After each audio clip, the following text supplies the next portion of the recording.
बिस्मिल्लाहिर्रहमानिर्रहीम। अस्सलाम वालेकुम। लास्ट लेक्चर में हम बात कर रहे थे फंक्शन टेम्पलेट की और वहाँ पे हमने फंक्शन टेम्पलेट की एक एग्जांपल भी देखी। तो यहाँ पे हमने जब इसका सिंटैक्स डिफाइन किया तो सिंटैक्स में हमने यहाँ पे चीज़ नोट की थी कि रिटर्न टाइप। तो आज इस लेक्चर में हम बात करने वाले हैं रिटर्न टाइप को, थोड़ा सा हम डिस्कस करेंगे। देखें, अगर हमने यहाँ पे जो पैरामीटर्स थे वो हम जर्नल टाइप के पास कर रहे हैं, यानी कि कभी हम यहाँ पे इंटीजर पास कर देते हैं, कभी हम इधर फ्लोटिंग पॉइंट पास कर देते हैं, कभी हम इधर चार टाइप का डाटा पास कर देते हैं। तो जब हम उनमें से मैक्सिमम फाइंड करेंगे या जो हम उस पर ऑपरेशन परफॉर्म कर रहे हैं, तो ऑपरेशन परफॉर्म होने के बाद एट द एंड हमारे पास रिजल्ट किस टाइप का आएगा, तो हम ये चीज़ देखने वाले हैं। अगर हम इंटीजर पास करेंगे तो उनमें से मैक्सिमम भी इंटीजर होगा। अगर हम फ्लोटिंग पॉइंट पास करेंगे तो मैक्सिमम जो आएगा वो फ्लोटिंग पॉइंट का ही नंबर होगा। और जब हम दो करैक्टर पास करेंगे तो मैक्सिमम भी करैक्टर टाइप का ही आएगा। तो अगर हम यहाँ से वाइड को चेंज करना चाहें और अगर मैं यहाँ पे इंट लिख देता हूँ तो ये सिर्फ और सिर्फ फर्स्ट फंक्शन के लिए सही काम करेगा, बाकी दो के लिए सही से काम नहीं करेगा। रीजन क्या है कि इस केस में यहाँ पे फ्लोटिंग पॉइंट है और इस केस में यहाँ पे करैक्टर्स है, तो इसमें ये हमें एरर का मैसेज देगा। ओके, अगर मैं यहाँ पे फ्लोट लिख देता हूँ तो फिर क्या होगा, फिर भी ये जो फ्लोट है ये एक केस के लिए सही काम करेगा, बाकी दो के लिए सही काम नहीं करेगा, क्योंकि वो हमारे पास इंटीजर और ये हमारे पास करैक्टर टाइप था। ओके, अगर मैं यहाँ पे चार लिख देता हूँ तो अभी भी हमारे पास ये सिर्फ एक केस के लिए सही काम करेगा, बाकी दो के लिए ये हमें एरर देगा या सही से काम नहीं करेगा। तो इसका सोल्यूशन क्या था? इसका सोल्यूशन ये है कि हम यहाँ पे चार, फ्लोट या इंट लिखने की बजाय जो हमने जर्नल टाइप यहाँ पे डिफाइन की थी वही टाइप हम यहाँ पे लिख देते हैं।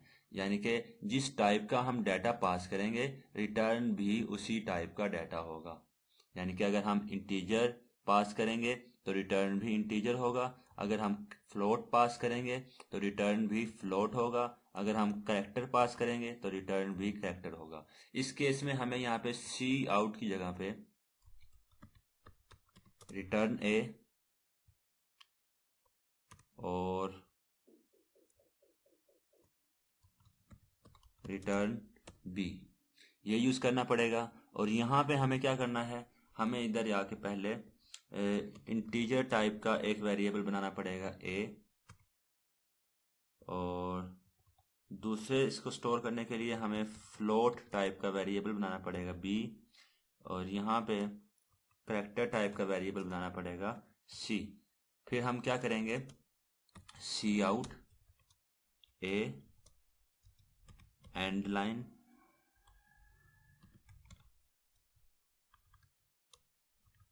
बी अगेन एंड लाइन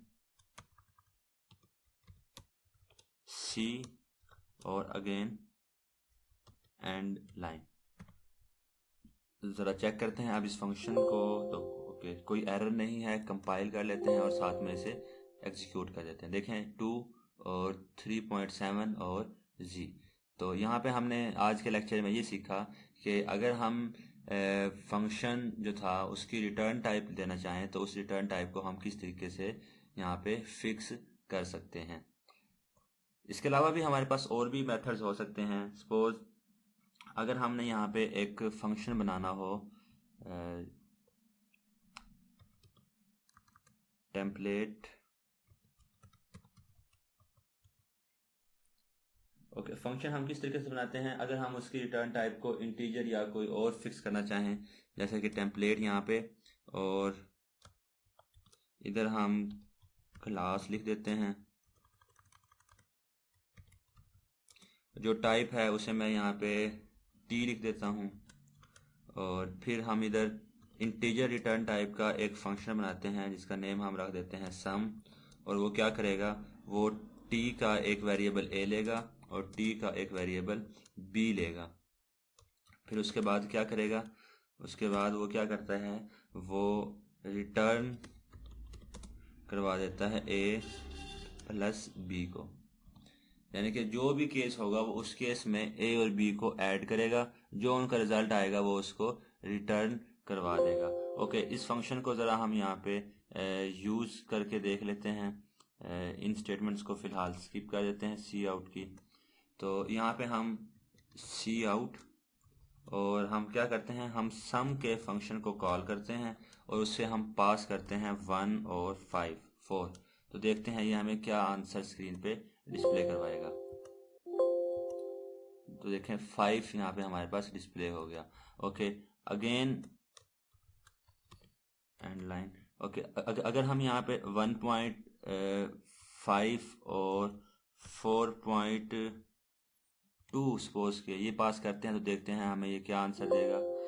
तो देखें इस बार भी इसने हमें आंसर देना है इंटीजर में ही, तो इसने हमें सिर्फ 5 आंसर दिया। जो पॉइंट्स थे उन पॉइंट्स को इसने स्किप कर दिया। ये हमने टाइप कास्टिंग में और ये जो था हमारा वो कि इंटीजर टाइप जो है वो छोटी है और फ्लोट टाइप बड़ी है, तो जब बड़ी टाइप से हम छोटी टाइप में कन्वर्ट करते हैं तो वहाँ पे हमारा कुछ डाटा लॉस हो जाता है। ओके, अगर हम यहाँ पे पास कर देते हैं सपोज ए और साथ में हम पास कर देते हैं इसे बी, तो इस केस में हमें ये क्या आंसर रिटर्न करेगा। तो देखें यहाँ पे हमें एरर दे रहा है। अगर हम चेक करें तो ये एरर हमारे पास यहाँ पे है क्योंकि जब उसने इन्हें ऐड किया कैरेक्टर्स को, तो ऐड करने के बाद उसके पास आंसर इंटीजर में नहीं बनता था, इसलिए उसने हमें यहाँ पे एरर का मैसेज दिया। तो इसलिए हमने यहाँ पे ये मेथड पढ़ा था कि टाइप हम क्या रखेंगे, टाइप हम रखेंगे जो हमने यहाँ पे डिफाइन की होगी। यानी कि अगर इसी टाइप को हम यहाँ पे टी कर देते हैं तो आई थिंक इस बार हमारे पास इशू नहीं होगा। हाँ जी, अब इस बार इशू क्या है कि हम जो कैरेक्टर्स थे उन कैरेक्टर्स को ऐड नहीं कर सकते। तो ये था हमारा आज का लेक्चर। मिलते हैं नेक्स्ट लेक्चर में, तब तक के लिए अल्लाह हाफिज़।